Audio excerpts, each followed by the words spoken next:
सभापति महोदय, आप जो इस प्रकार हमें घूर कर देखते हैं और मेरे नाम के साथ जो बच्चन लगाया है, इस पर मैं आपत्ति दर्ज करती हूं। यह बात राज्यसभा सांसद जया बच्चन यानी जया बहादुरी का है, जो उपराष्ट्रपति आदरणीय श्री जगदीप धनखड़ जी के समक्ष कहती हुई दिखाई पड़ती है। सच कहें तो आप बच्चन लगाने के लायक हैं ही नहीं। आप जिस बच्चन के नाम से जाने जाते हैं, वो बच्चन जितने संयमित, सज्जन और सदी के महानायक हैं, यानी अमिताभ बच्चन, उनका नाम सच में आपके साथ जोड़ा ही नहीं जाना चाहिए। सच कहें तो जिस प्रकार की आपकी वाणी चलती है, जिस प्रकार के आपके वक्तव्य हैं, वह अमिताभ बच्चन जैसे सज्जन व्यक्ति को शर्मसार कर जाता है। खैर, मैं बात दूसरी लेकर आया था, उस बात पर चलते हैं।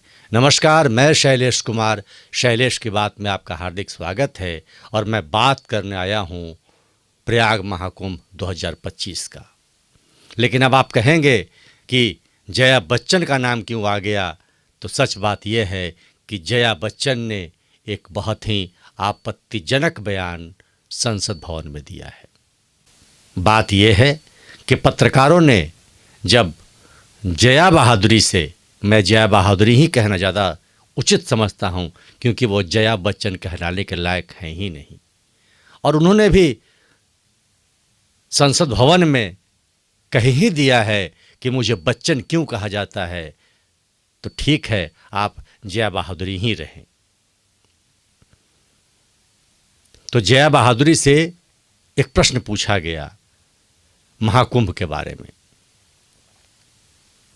और तब उन्होंने कहा कि प्रयाग का वो गंगा, वो संगम इतना दूषित हो चुका है और जिसका पानी पीने के लायक नहीं है, क्योंकि उसमें इतनी लाशें डाल दी गई है जिसका कोई हिसाब नहीं है। सबसे ज्यादा कंटामिनेटेड वाटर इस वक्त कहाँ है? कुंभ में है। बॉडीज जो पानी में डाल दी गई हैं, उससे पानी कंटामिनेट हुआ है। यही पानी जो है लोगों तक पहुंच रहा है वहां। अब पूरी बात समझिए। मौनी अमावस्या के दिन वहां रात में 2 बजे भगदड़ मची। भगदड़ में सैकड़ों लोग घायल हुए, 30 लोगों की जानें गई। कुछ लोग खोए हुए भी होंगे, बाद में मिल भी गए होंगे। हो सकता है कुछ मृत्यु और हुई हो। लेकिन उस पर प्रश्न पूछे जाने के बाद जया बहादुरी ने कहा कि इतने लोग मरे और सब की लाशें गंगा में डाल दी गई और गंगा का पानी दूषित हो गया है। अब जरा सोचिए, ये कौन सा वक्तव्य है? जया जी, क्या आपके पास इसके प्रमाण हैं कि गंगा में इतनी लाशें डाल दी गई? क्या वाटर टेस्ट आपने किया है? उसमें वो लाशों की बदबू आई है?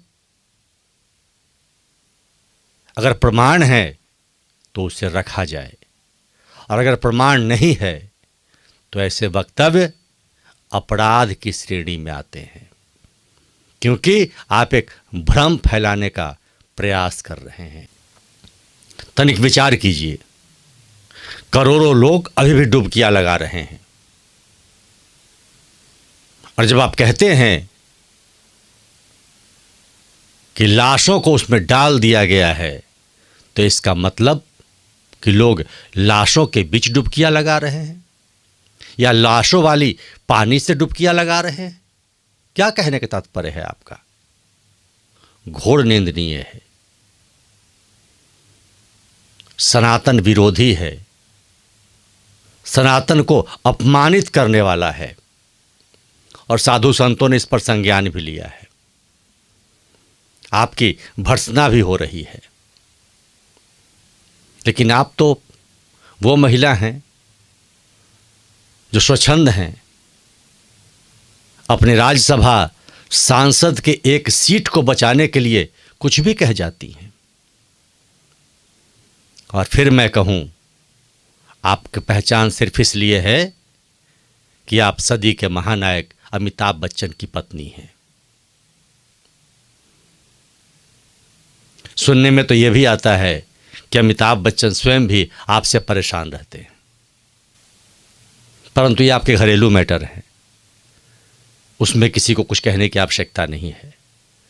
लेकिन संसद भवन में सबके सम्मुख आपका यह वक्तव्य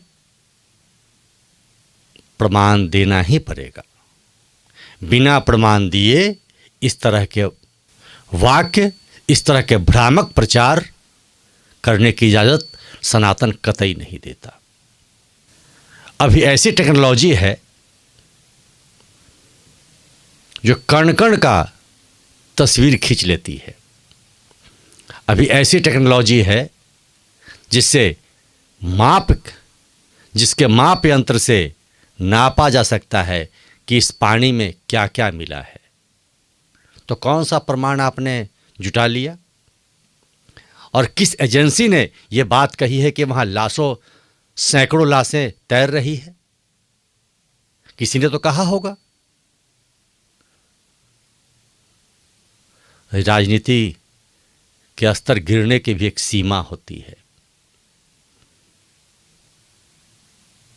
इतना मत गिरिए कि खुद तो अपनी भद पिटवाती ही हैं, जिन्हें व्यक्ति बहुत इज्जत करता है, बहुत सम्मान देता है, जो आपके पति हैं अमिताभ बच्चन, उन्हें भी आप शर्मिंदा करती हैं। और बहुत पानी में बदबू और रंग देखने का आपको और लाशें गिरने का अनुभव है, तो जरा राम भक्तों पर जब गोलियां चलाई गई थी तब शरीयों का रंग लहू से लाल हो गया था, उसकी भी चर्चा कर लेते। आप उसी पार्टी से आती हैं ना, नारी शक्ति कहलाती हैं। और हां, जिस पार्टी से आप आती हैं उस पार्टी के तो नेता नारी शक्ति के समर्थन में या नारी शक्ति का इतना सम्मान करते हैं कि उनके अंग वस्त्र के रंग तक जानते हैं। ये बयान की भी चर्चा जरा कर लेती। और उतनी दूर जाने की आवश्यकता क्या है? आप जिस पार्टी से आती हैं और जिस राज्यसभा की एक सीट को प्राप्त करने के लिए सनातन को नीचा दिखाने का प्रयास करती हैं, उसके मुखिया अभी दिल्ली के चुनाव प्रचार में केजरीवाल साहब के साथ थे, प्रचार कर रहे हैं, समर्थन कर रहे थे।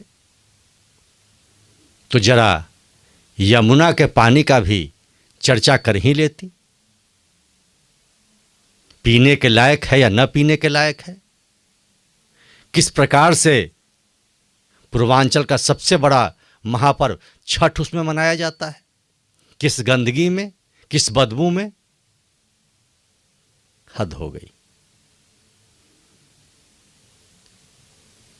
जिसका घर खुद शीशे का हो उसे दूसरे के घर पे पत्थर नहीं मारना चाहिए। और सभी सनातनी इसके विरोध में हैं।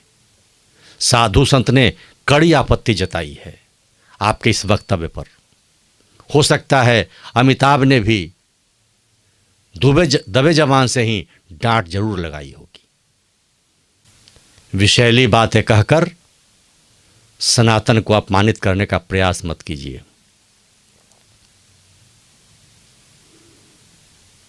घटना घट गई, सब मरमाहत हुए, लेकिन फिर सनातन खड़ा हुआ। चंद घंटों में सारे अखाड़े, सारे साधु संत, करोड़ों लोगों ने डुबकियां लगाई और लोग लगा रहे हैं। यही सनातन है। बहुत मुश्किल है। आप जिस जगह पर जाकर बैठी हैं, जिस जमात में बैठी हैं, जो लोलुपता आपके अंदर है उसे प्राप्त करने के लिए वहाँ से आपको सनातन सही रूप से नहीं दिखेगा। लेकिन कम से कम बोलते वक्त अवश्य ध्यान रखिए कि आपकी प्रतिष्ठा के साथ सदी के महानायक अमिताभ बच्चन की भी प्रतिष्ठा जुड़ी हुई है। जो रामलला के मंदिर के उद्घाटन सत्र में यानी प्राण प्रतिष्ठा में खुद अपने पुत्र और अपनी बहू के साथ शामिल हुए थे, आप वहाँ नहीं थी। यह भी प्रमाण देता है कि आप अपनी गद्दी के लिए, सत्ता के लिए राम के साथ नहीं हैं। उस परिवार में आप दिख नहीं रही थी। शैलेश की बात को अभी तक सब्सक्राइब नहीं किया है तो सब्सक्राइब करें, लाइक करें और ऐसे व्यक्तियों का, चाहे वह राज्यसभा सांसद हो या कोई हो, प्रत्येक सनातनी को इसका विरोध करना चाहिए। हजारों भक्त डुबकी लगा रहे हैं, उन्हें अपमानित करने का प्रयास कतई न करें। लोगों में बिल्कुल भ्रम न फैलाएं। क्या मानसिक स्थिति रही होगी, कोई व्यक्ति भी थोड़ा भी आप पर विश्वास कर ले और जो वहां डुबकी लगा रहा है, कैसी मनोदशा उसकी रही होगी। हां, अगर प्रमाण है तो प्रमाण रखें, अन्यथा सनातन को इस तरह से नीचा दिखाने का प्रयास न करें। आपके नीचा दिखाने से सनातन मिटने वाला नहीं है। ध्वजा लहराती रहेगी, पताका लहराता रहेगा, लोग डुबकियां लगाते रहेंगे और सनातन की जय होता रहेगा। शैलेश की बात में जितना ही। जय जय श्री राम।